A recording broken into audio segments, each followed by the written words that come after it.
Now they're spraying. This is all chem crab up here. This is and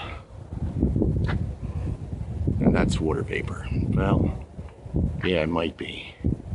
This is chem crab. Got a snowstorm coming, and I just want to document this.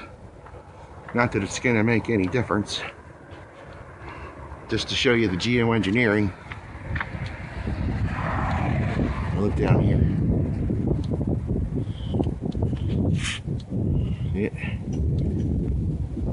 See the lines up there? The spraying above these water vapor clouds. All right, that's it for now.